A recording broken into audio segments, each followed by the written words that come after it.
Wano ab'ekiwayi ky'ekibuli we basinzire ne bategeeza nti Pulezidenti Museveni alabika eby'okugatta abasiraamu byamulema bwe yavuddeyo n'atuuza abamyuka baamubajje luno jjo wadde nga Pulezidenti Museveni yali ategeezezza nga bw'agenda okugatta obusiraamu.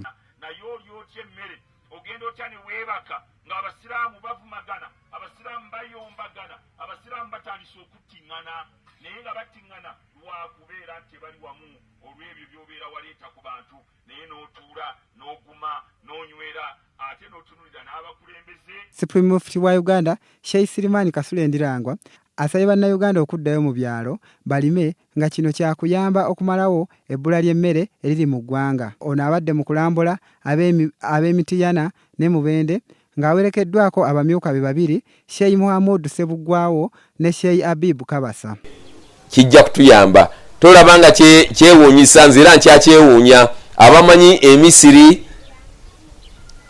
Emisiri nsi nkalu dungu naye okuba nti Abamisiri obummondo obuli mu supamaketi obusinga obungi buva mu Egypt ate nga bubafukiriza amazzi gaffe. Agambye nti kyennyamiza Uganda etaasabanga mmere ng'ate olwayo tuli mu kusaba buyambi. Abantu bolina omuntu mwagala musiringi 10 mu mwaka omulamba bw'oba olina abaana 10 gwe mutwalo mulamba ogwo guweeyo lilla omwaka era gunaagaana banne tunaagodola kutuuka wa. Wano waasinzidde n'asiima Pulezidenti Yoweri Kaguta Museveni olw'akaweefube gwaliko okudduukirira abalimi kyokka n'asaba abantu abateekerewo pipes ezinaabayamba okufuuyiranga ennimiro zaabwe naddala mu bitundu omuli enjala ennyingi n'ekyeya. Mityana muno mukole nnyo temunyooma mirimu, mukole nnyo kibasobozesa okweyimirizaawo, mukole nnyo mukuume ekitiibwa kyammwe. Sheikh Ndirangwa era asabye abantu b'Emityana ne Mubende okukola ennyo naddala obutasuulira bulimi kibayambeko okwekulaakulanya n'okufuna ensimbi ez'okusomesa abaana baabwe basobole okuba n'obuvunaanyizibwa mu ggwanga. Misomo gyabwe obawa obulamu obulungi n'obuwangaazi obulungi.